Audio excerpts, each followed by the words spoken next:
Welcome to Corinth, Wanderer. I have a special visit planned for you today. It's an intimate, informative look into the daily lives of Greek women.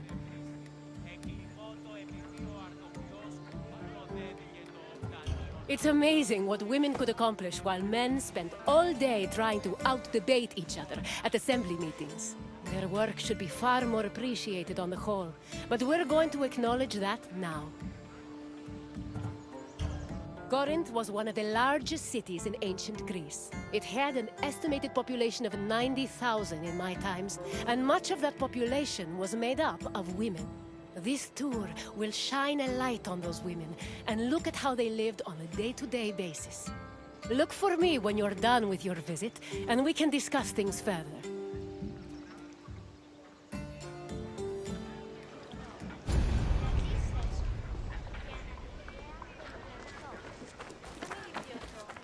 Young girls growing up in ancient Greek cities were usually raised by a nurse.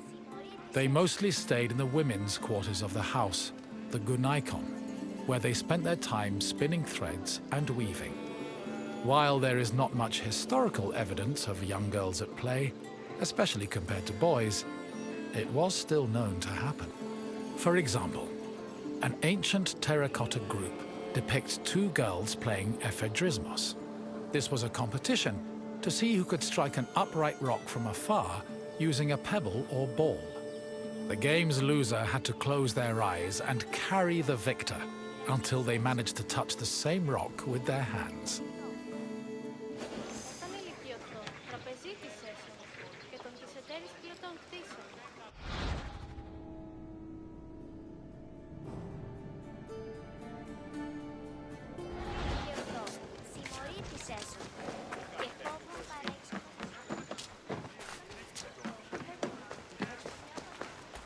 For a young Greek woman, marriage was the culmination of their induction into society. The average life expectancy for women was about 40 years, so most marriages took place when the bride was 14 or 15 years old. The marriage did not require her consent either. Instead, she was passed on from the protection of her father to that of her husband. Married women were not technically citizens at the time and lacked the rights that came with official citizenship. However, they did receive a dowry that only they were allowed to spend, but in the event of a failed marriage, the dowry was returned to the bride's father. After the marriage was consummated, the woman's status changed from being a maiden to a bride. She remained a bride until the birth of her first child, wherein she officially became a woman.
Women living in ancient Greek cities were essentially forbidden from participating in political life, and most aspects of their lives were controlled by men.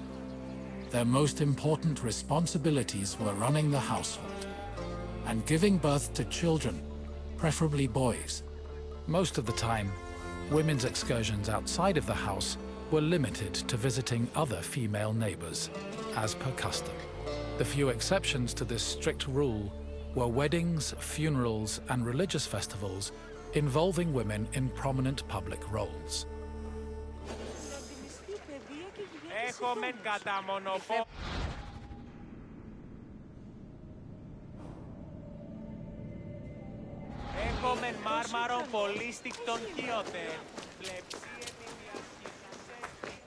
Making textiles was the main occupation of most Greek women. It was a woman's responsibility to manufacture clothing for each of her family members, as well as to weave other household textiles. Women with exceptional weaving skills were believed to make excellent wives, and weaving in general was seen as a very attractive quality. For example, Homer describes Odysseus's devoted wife Penelope as spending most of her days weaving at the loom. Similarly, many Greek vases depicting women weaving were combined with images of a woman holding a veil, which was seen as the symbol of a bride.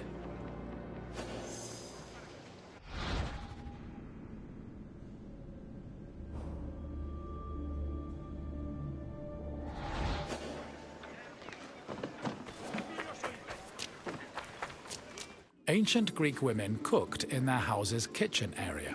However, since their cooking equipment was small and portable, they also sometimes prepared meals in the central courtyard. This was also where women performed other domestic activities. These activities were rarely seen by visiting men or passers-by, because the architecture of classical Greek houses facilitated the social norm that women should never be seen at work.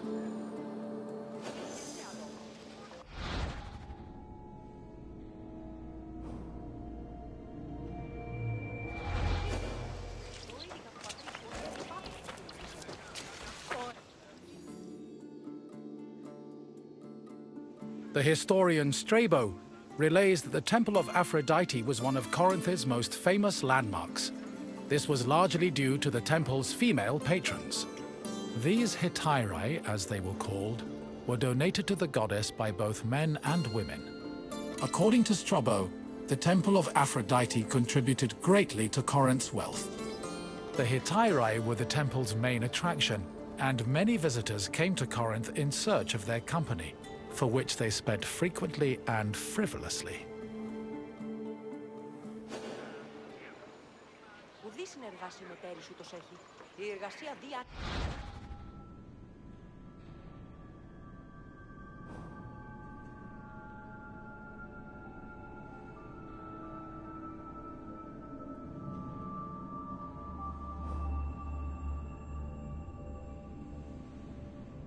The historian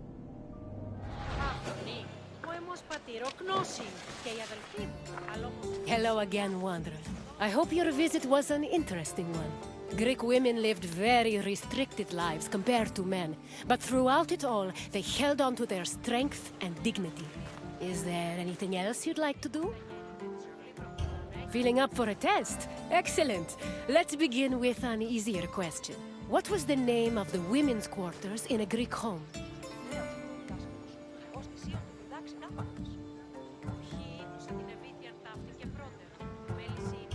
The andron was actually the men's section of a house where they held their symbosia.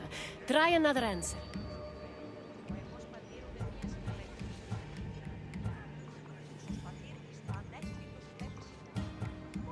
The Ireon was a temple dedicated to the goddess Hera. Try again. Correct. The gynekon was where young girls spent their days weaving and spinning threads. On to the next question. The Corinthian temple said to employ the Hetera was dedicated to which god? Correct. Aphrodite was the goddess of love and passion, so it's only fitting her temple served such an amorous purpose. We're almost done. Just one more question. What was the name of Odysseus' wife? Yes, Penelope was Odysseus' loyal wife, who kept at her weaving while waiting for her husband to return from war. You passed the test, Wanderer. Congratulations. Then farewell, Wanderer, and thank you for visiting this great place.